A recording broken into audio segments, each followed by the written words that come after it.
कोयला की राजधानी धनबाद दबंगों के हवाले। कोयला तुम्ही धन्याचो, तुम्ही पैसा, तुम्ही पावर। सालाना 600 करोड़ रुपए तक की होती है उगाही। दबंगई और राजनीति का ऐसा मेल शायद ही कहीं और देखने को मिले। धनबाद को अब मदन मोहन झा जैसे अफसर की जरूरत। नमस्कार, आजाद सिपाही के खबर विशेष में आपका स्वागत है। मैं हूं राहुल सिंह। बॉलीवुड फिल्म सिंघम आपको याद होगी। फिल्म में विलेन जयकांत शिकरे का किरदार भी आपको जरूर याद होगा कि किस तरह से उसका गैर कानूनी कामों का साम्राज्य चलता था। पुलिस प्रशासन से लेकर सत्ता तक में उसका रसूख था और उसने यह सब लोगों में भय पैदा कर हासिल किया था। शहर के छोटे गुंडे, मवाली से लेकर नामचीन हस्तियां तक उसके तलवे चाटते थे।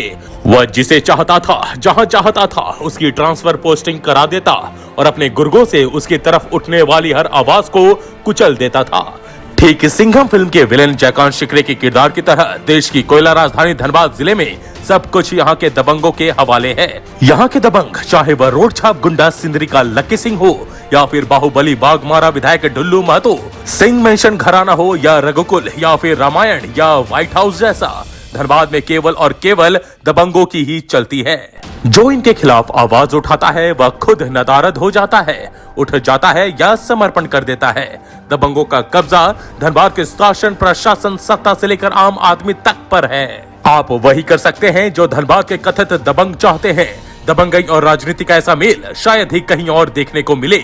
इन दबंगों की कलाई खोल रहे हैं आजाद सिपाही के Dhanbad bureau head Manoj Mishra. BCCL हो या सीसीएल, कोई फर्क नहीं। इनकी कोयला खदान, रैक लोडिंग, कोयला उठाओ, स्लैग उठाओ, ट्रक लोडिंग, कांटा घर से लेकर बीसीसीएल के मुख्यालय कोयला नगर तक में धनबाद के दबंगों की चलती है। परियोजना पदाधिकारी हो या फिर जीएम, डीटी या सीएमडी, इन्हें सभी साहबों को तो वही करना है जो धनबाद के दबंग चाहते हैं। रेलवे, प्रशासनिक तंत्र, प्रखंड अंचल स्तरीय प्रशासनिक कार्यालय, डीटीओ ऑफिस हो या बिजली विभाग या फिर खनन विभाग, सभी जगह धनबाद के दबंगों का कब्जा है। इनके ही इशारे पर सरकारी तंत्र, सामाजिक और व्यवसायिक संगठन, राजनीतिक गतिविधियां आदि के कामकाज निर्धारित हैं। अवैध खनन और ढुलाई आदि में रंगदारी को लेकर सालाना 500-600 करोड़ रुपए से अधिक का खेल होता है। घुसपैठ के लिए दूसरे माफिया उत्तर प्रदेश के ब्रजेश सिंह, मुख्तार अंसारी और श्री प्रकाश शुक्ल जैसे दबंगों की भी मदद लेते रहते हैं। और यह सब इसलिए कि धनबाद को दशकों से कोई बाजीराव सिंघम जैसा प्रशासनिक या पुलिस अधिकारी नहीं मिला है, जबकि धनबाद इलाके में 5 दशकों से चल रहे गैंग वॉर में 350 से अधिक की मौत हो चुकी है। राजनीतिक सांठगांठ के चलते अब भी दबंगई जारी है और जब तक सालाना अरबों रुपए का वैध खेल धनबाद में चलता रहेगा, वर्चस्व को लेकर माफिया गिरोह टकराते रहेंगे। धनबाद को मदन मोहन झा जैसे आईएएस की जरूरत। धनबाद में कई ऐसे आईएएस आए और आईपीएस अधिकारी आए जिन्होंने धनबाद के दबंगों पर नकेल कसने की जहमत तो की पर टिक नहीं पाए। दबंगों और सत्ता के गठजोड़ के कारण ईमानदार छवि वाले पुलिस और प्रशासनिक अधिकारियों को यहाँ टिकने नहीं दिया गया। उन अधिकारियों को यहाँ की कोल माफिया समेत तमाम गैर कानूनी काम करने वाले एक होकर धनबाद से विदा करवा दिया। धनबाद को एक बार फिर माफिया और दबंगों के खिलाफ कड़े तेवर रखने वाले मदन मोहन झा जैसे प्रशासनिक अधिकारी की जरूरत है। उन्होंने माफिया और दबंगों का आर्थिक स्रोत खत्म करने का जोरदार अभियान चलाया था। सूर्यदेव सिंह सहित कई दबंगों के कब्जे की सरकारी संपत्ति जब्त की गई। कहते हैं कि मदन मोहन झा के जाते ही माफियाओं ने मिठाई बांटकर जश्न मनाया था।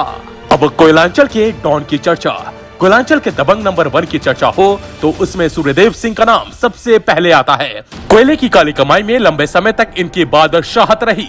कहा जाता है कि बलिया से लोटा और लाठी लेकर धनबाद आने वाले सूर्यदेव सिंह कोल माफिया बिंदेश्वरी प्रसाद सिन्हा के लठैत बन गए।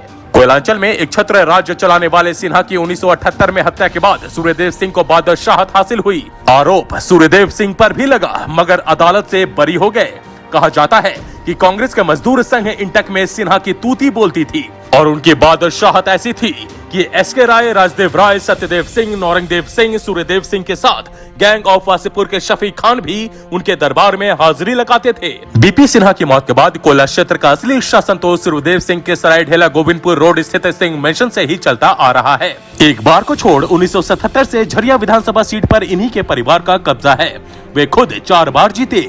बलिया का होने के कारण पूर्व प्रधानमंत्री चंद्रशेखर से सूर्यदेव सिंह की मित्रता थी। चंद्रशेखर दही चूड़ा खाने सिंह मेंशन भी आते थे। 1990 में प्रधानमंत्री बनने के बाद भी आए थे और एक बार तो जेल में सूर्यदेव सिंह से मिलने भी गए थे। कोयलांचल में हर दल में दबंगों का बोलबाला। वर्तमान समय में कोयलांचल में हर दल में दबंगों का बोलबाला है।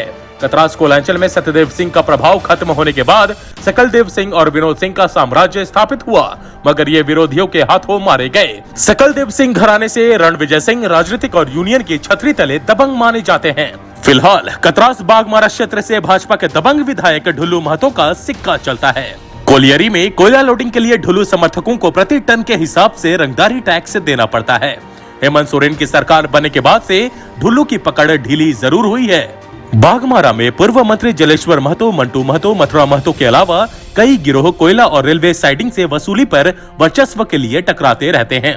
कथित नक्सली संगठन टीपीसी, टीएसपीसी ने भी वसूली में अपनी जगह बना ली है। सुजीत सिन्हा, अमन सिंह जैसे हत्या रंगदारी के दर्जनों मामलों के आरोपी अभी सलाखों के पीछे हैं, लेकिन उनका कारोबार धनबाद से चल रहा है।